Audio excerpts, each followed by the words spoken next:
حضرت ابو ذر غفاری رضی اللہ تعالیٰ عنہ عرض کرنے لگے، یا رسول اللہ صلی اللہ تعالیٰ علیہ وسلم، مجھے کچھ وصیت فرمائیں۔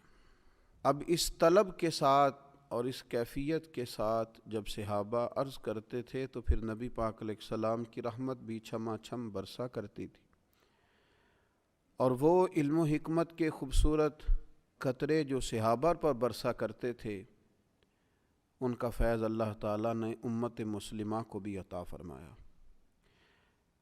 اور صحابہ نے جب ان باتوں کو روایت کیا اور محدثین نے جب ان کو نقل کر کے محفوظ کر کے امت تک پہنچایا، تو ہماری روحانی تربیت کے لیے، ذہنی آسودگی کے لیے، دل کے بند دریچے کھولنے کے لیے وہ عظیم سرمایہ ہمیں میسر آیا۔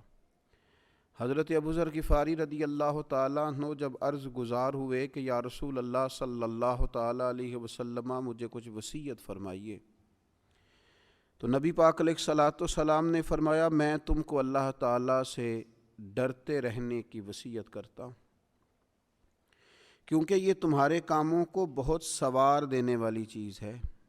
یعنی حضور نے وصیت بھی فرمائی اور اس وصیت کی حکمت بھی بیان کی، اس پر عمل کرنے سے جو خوبصورت نتیجہ برآمد ہوگا وہ نتیجہ بھی بیان فرمایا۔ میں تمہیں اللہ تعالیٰ سے ڈرتے رہنے کی وصیت کرتا ہوں، یہ تمہارے سب کاموں کو سوار دینے والی چیز ہے۔ سیدنا ابو ذر رضی اللہ تعالیٰ عنہ عرض کرنے لگے، یا رسول اللہ کچھ اور وصیت فرمائیے۔ تو نبی پاک علیہ الصلوۃ والسلام نے فرمایا، میں تمہیں قرآن مجید کی تلاوت اور ذکر الہی کو اپنے اوپر لازم کر لینے کی وصیت کرتا ہوں۔ اس کا فائدہ یہ ہوگا، جب تم قرآن مجید پڑھو گے، ذکر الہی کرو گے، تو فرمایا تمہارا ذکر آسمانوں میں ہوگا اور زمین میں یہ تمہارے لیے نور بنے گا۔ حضرت ابو ذر رضی اللہ تعالیٰ عنہ کا شوق یوں لگتا ہے اور دوبالا ہو رہا تھا۔ عرض کی، حضور کچھ اور وصیت فرمائیے۔ تو نبی پاک علیہ الصلوۃ والسلام نے فرمایا، طویل خاموشی کو اختیار کرو، دیر تک چپ رہا کرو۔ فرمایا اگر تم اسے لازم کر لو گے تو یہ چیز شیطان کو بہت زیادہ پھٹکارنے والی ہے، دور کر دینے والی ہے، اور تمہارا طویل ٹائم خاموش رہنا، لمبا وقت چپ رہنا تمہارے دینی کاموں میں تمہارا مددگار ہوگا۔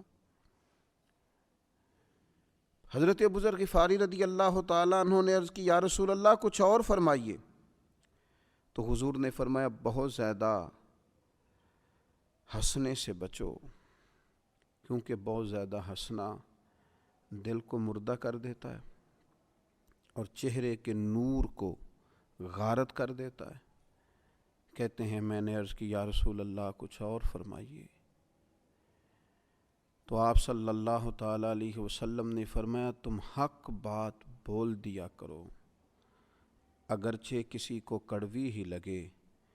میں نے عرض کی، یا رسول اللہ کچھ اور فرمائیے۔ تو حضور فرمانے لگے، اللہ تعالیٰ کے معاملے میں کسی ملامت کرنے والے کی پرواہ نہ کرنا، رب کی رضا کا گویا کام کرتے رہنا، اور اگر تمہیں کوئی برا کہے، تم پر کوئی تنقید کرے تو اس کی پرواہ نہ کرنا۔ میں نے عرض کی، یا رسول اللہ کچھ اور فرمائیے۔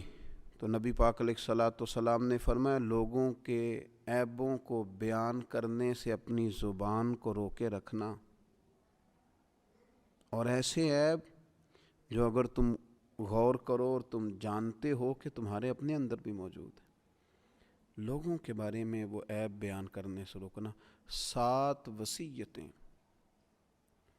اللہ کے محبوب علیہ السلام نے سیدنا ابو ذر غفاری کو عطا فرمائیں۔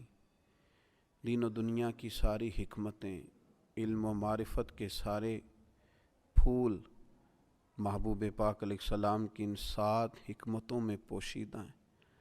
اگر ساری دنیا کی دانائیوں کو کھنگالا جائے، ٹٹولا جائے، اور بندہ مومن اپنی روحانی تربیت کے لیے اور راہ سلوک پر چلنے والے سالکین طریقت اپنی باطنی ترقی کے لیے ان 7 باتوں پر عمل کریں، تو میرا خیال ہے کہ انہیں کسی اور طرف جانے کی ضرورت نہیں پڑے گی۔